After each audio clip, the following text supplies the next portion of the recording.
Good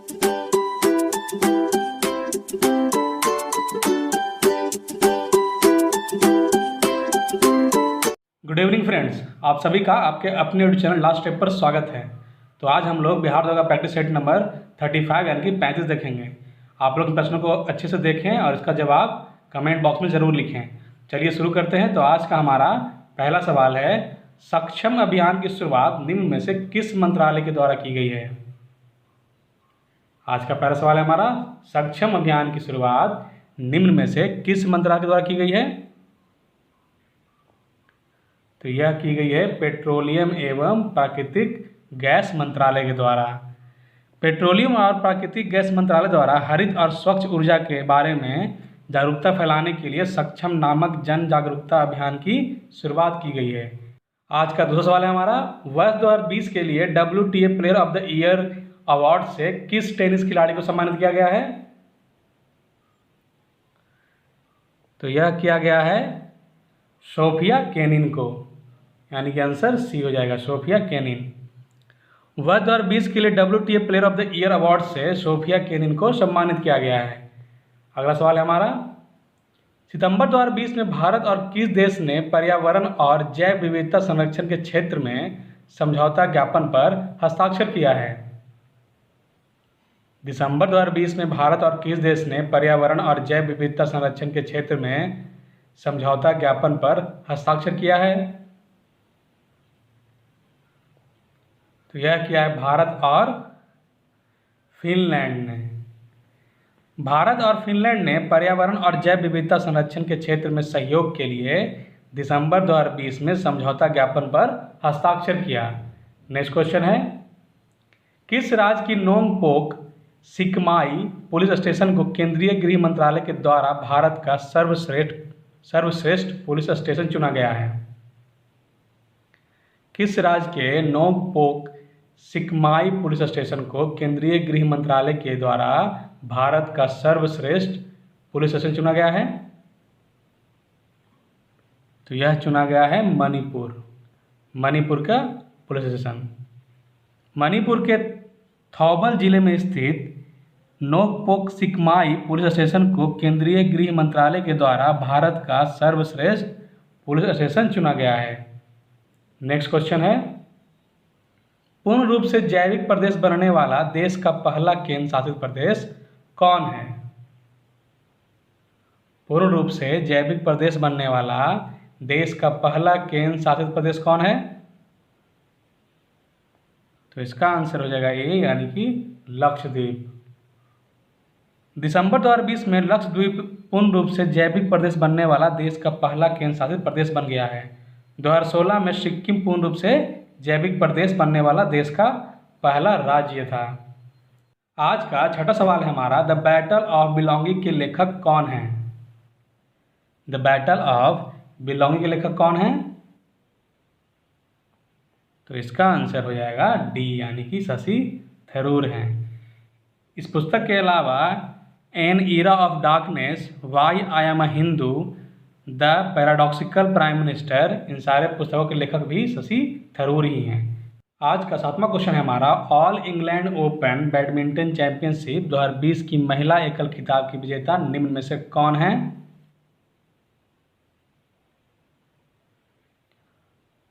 तो इसका answer हो जाएगा सी, यानी ताई जू यिंग हैं। वहीं पुरुष एकल की विजेता जो हैं वह विक्टर एक्सेल सेन हैं। नेक्स्ट क्वेश्चन है, अर्जुन पुरस्कार 2020 के विजेता विशेष भृंगुवंशी का संबंध किस खेल से है। अर्जुन पुरस्कार 2020 के विजेता विशेष भृंगुवंशी का संबंध किस खेल से है। तो इनका संबंध डी, यानी कि बास्केटबॉल से है। नेक्स्ट क्वेश्चन है, हाल ही में किसे वर्ल्ड इंटेलेक्चुअल प्रॉपर्टी ऑर्गेनाइजेशन का महानिदेशक चुना गया है। हाल ही में किसे वर्ल्ड इंटेलेक्चुअल प्रॉपर्टी ऑर्गेनाइजेशन का महानिदेशक चुना गया है। तो 9 का आंसर हो जाएगा डैरेन टैंग को चुना गया है। नेक्स्ट क्वेश्चन है, जल शक्ति मंत्रालय द्वारा नवंबर 2020 में दूसरे राष्ट्रीय जल पुरस्कार 2019 प्रदान किए गए। इनमें से किस राज्य ने प्रथम पुरस्कार प्राप्त किया है? जल शक्ति मंत्रालय द्वारा नवंबर 2020 में दूसरे राष्ट्रीय जल पुरस्कार 2019 प्रदान किया गया है। इनमें से किस राज्य ने प्रथम पुरस्कार प्राप्त किया है? तो यह तमिलनाडु ने किया है। आंसर बी हो जाएगा। जल शक्ति मंत्रालय द्वारा नवंबर 2020 में दूसरे राष्ट्रीय जल पुरस्कार 2019 प्रदान किया गया। इसमें प्रथम, द्वितीय और तृतीय स्थान के लिए सर्वश्रेष्ठ राज्य पुरस्कार क्रमशः इस प्रकार हैं। पहला पर है तमिलनाडु, दूसरा पर हो जाएगा महाराष्ट्र और तीसरा राजस्थान है। नेक्स्ट क्वेश्चन है, नवंबर 2020 में किस वाद्य यंत्र के मशहूर वादक टी.एन. कृष्णन का निधन हो गया? नवंबर 2020 में किस वाद्य यंत्र के मशहूर वादक टी.एन. कृष्णन का निधन हो गया? तो इसका आंसर हो जाएगा डी, यानी वायलिन। टी.एन. कृष्णन मशहूर वायलिन वादक थे जिनका नवंबर 2020 में चेन्नई में निधन हो गया। आज का 12वां क्वेश्चन है हमारा, विश्व सुनामी जागरूकता दिवस किस तिथि को मनाया जाता है? विश्व सुनामी जागरूकता दिवस किस तिथि को मनाया जाता है?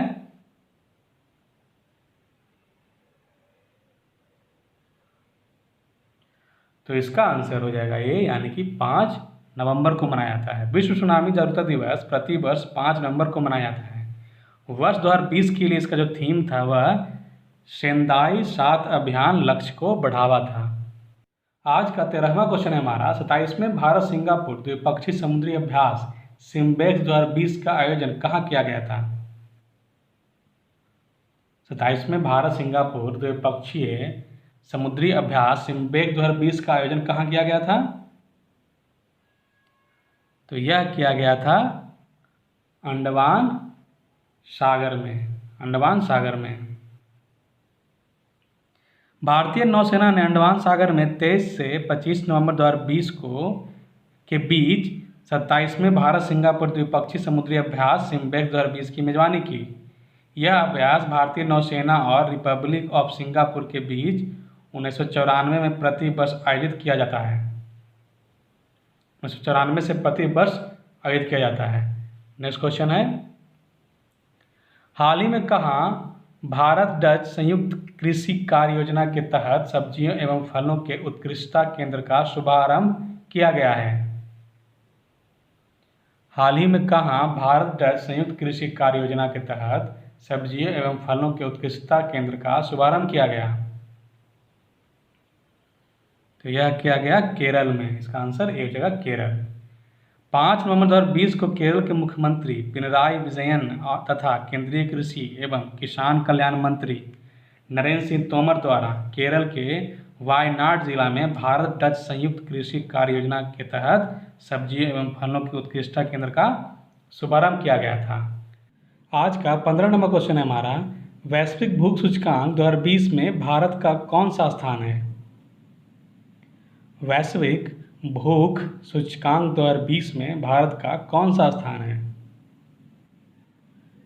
तो यह हो जाएगा बी, यानी कि 94।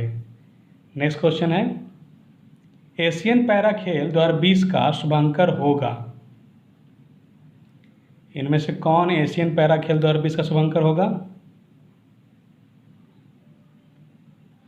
तो इसका आंसर हो जाएगा फेई हुआ था। नेक्स्ट क्वेश्चन है, हाल ही में किस देश ने हैवी लिफ्ट अंगारा A5 स्पेस रॉकेट का सफल परीक्षण किया है? हाल ही में किस देश ने हैवी लिफ्ट अंगारा A5 स्पेस रॉकेट का सफल परीक्षण किया है?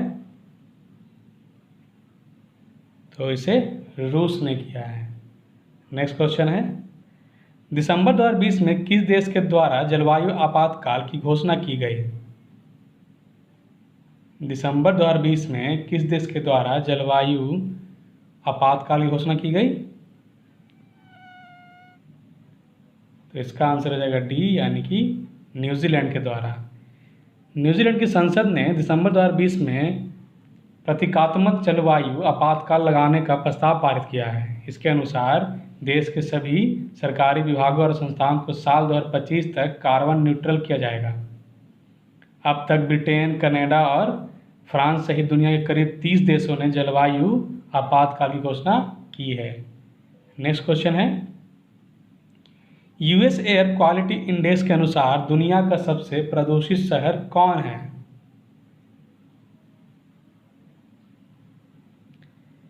यूएस एयर क्वालिटी इंडेक्स के अनुसार दुनिया का सबसे प्रदूषित शहर कौन सा है?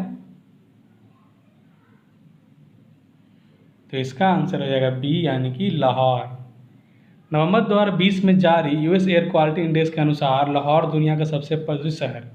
इस इंडेक्स में भारत की राजधानी नई दिल्ली दूसरे और नेपाल की राजधानी काठमांडू तीसरे स्थान पर थी।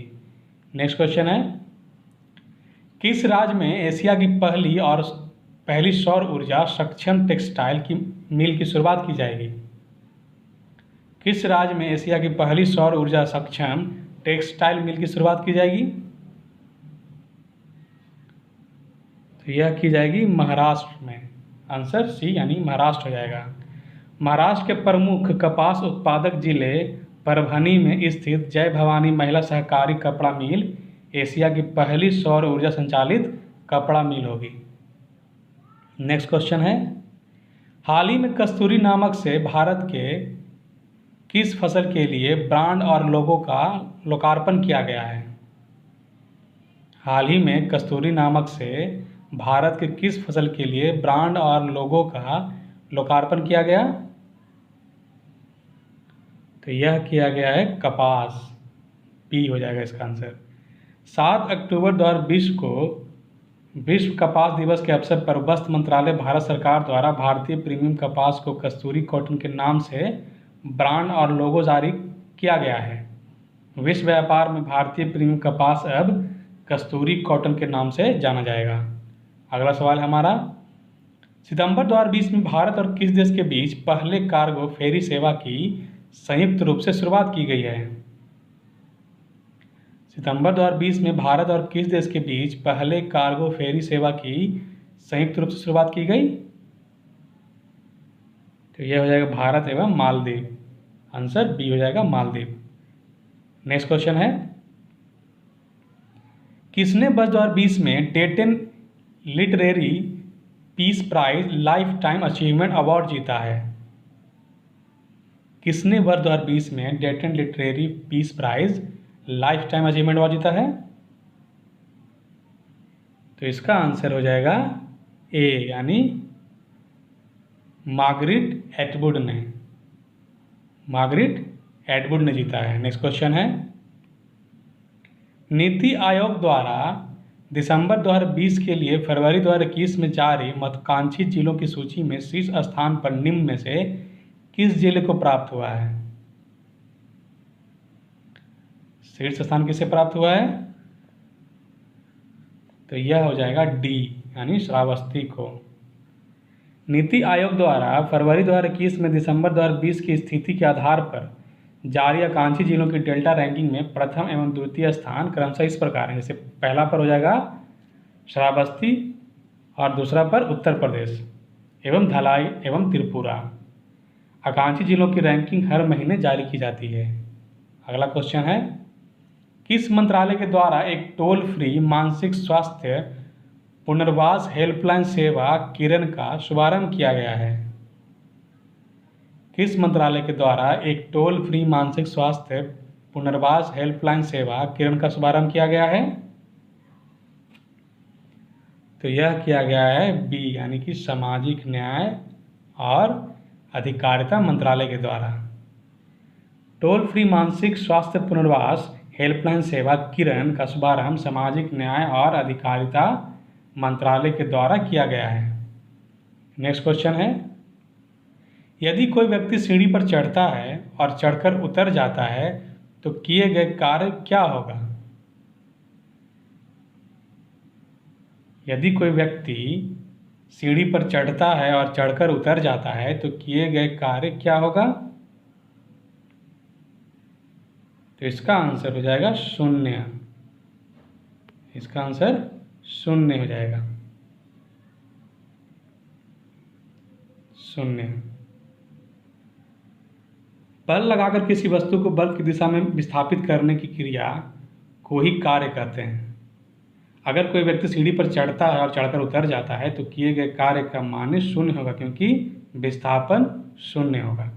नेक्स्ट क्वेश्चन है, निम्न में से कौन एक अदिश राशि नहीं है? निम्न में से कौन एक अदिश राशि नहीं है? तो यह हो जाएगा डी, यानी चुंबकीय क्षेत्र एक अदिश राशि नहीं है। नेक्स्ट क्वेश्चन है, निम्न में से किस स्थिति में ध्वनि का वेग अधिकतम होगा?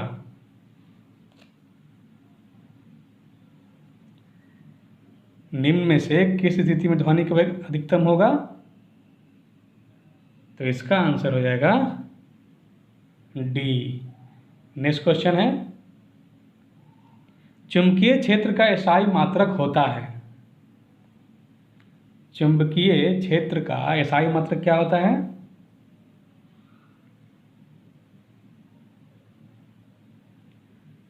तो इसका आंसर हो जाएगा सी, यानी कि टेस्ला होता है। आज का 13 नंबर क्वेश्चन है हमारा, यदि किसी वस्तु को पृथ्वी से चंद्रमा पर ले जाया गया तो उसके द्रव्यमान में या द्रव्यमान पर क्या प्रभाव पड़ेगा? तो इसका आंसर हो जाएगा ए, यानी कि अपरिवर्तित रहेगा। नेक्स्ट क्वेश्चन है, जब पानी में नमक मिलाया जाता है तो उसके क्वथनांक एवं गलनांक बिंदु पर क्या प्रभाव पड़ेगा? जब पानी में नमक मिलाया जाता है तो उसके क्वथनांक एवं गलनांक बिंदु पर क्या प्रभाव पड़ेगा? तो इसका आंसर हो जाएगा ए, यानी क्वथनांक बढ़ेगा और गलनांक घटेगा। नेक्स्ट क्वेश्चन है, निम्नलिखित में से वह कौन सी घटना है जो केवल प्रकाश में होती है, ध्वनि में नहीं? निम्नलिखित में से वह कौन सी घटना है जो केवल प्रकाश में होती है, ध्वनि में नहीं? तो यह जो है वह ध्रुवण की घटना होती है। नेक्स्ट क्वेश्चन है, स्थिर अनुपात का नियम किस वैज्ञानिक ने दिया था? स्थिर अनुपात का नियम किस वैज्ञानिक ने दिया था?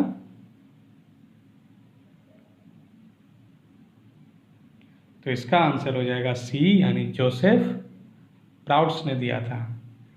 स्थिर अनुपात का नियम जोसेफ प्राउड्स ने नामक वैज्ञानिक ने दिया था। इस नियम के अनुसार किसी रासायनिक यौगिक में तत्व हमेशा द्रव्यमान के निश्चित अनुपात में मौजूद होते हैं। 34 नंबर क्वेश्चन है आज का, CO2 में निम्न में से किस प्रकार का प्रसंस्करण पाया जाता है? CO2 यानी कार्बन डाइऑक्साइड में निम्न में से किस प्रकार का प्रसंस्करण पाया जाता है? तो इसका आंसर हो जाएगा ए, यानी HP। नेक्स्ट क्वेश्चन है, परमाणु रिएक्टर में विमंदक का कार्य करता है। आज का लास्ट क्वेश्चन है हमारा, परमाणु रिएक्टर में विमंदक का कार्य करता है। कौन करता है? तो इसका आंसर हो जाएगा ए और बी, यानी भारी जल एवं ग्रेफाइट। भारी जल और ग्रेफाइट परमाणु रिएक्टर में विमंदक का कार्य करते हैं। विमंदक का मुख्य कार्य न्यूट्रॉनों की अवशोषित करना होता है। तो इसी प्रश्न के साथ आज का बिहार दंगा प्रैक्टिस सेट नंबर 35 समाप्त होता है। अगर ये क्वेश्चन आपको अच्छे लगे, वीडियो अच्छा लगा हो, चैनल को सब्सक्राइब करें, वीडियो को शेयर करें और वीडियो को लाइक भी करें। तब तक के लिए आप लोग अच्छी तैयारी करें। हम लोग कल फिर नए सवाल के साथ मिलेंगे। तब तक के लिए धन्यवाद, थैंक यू।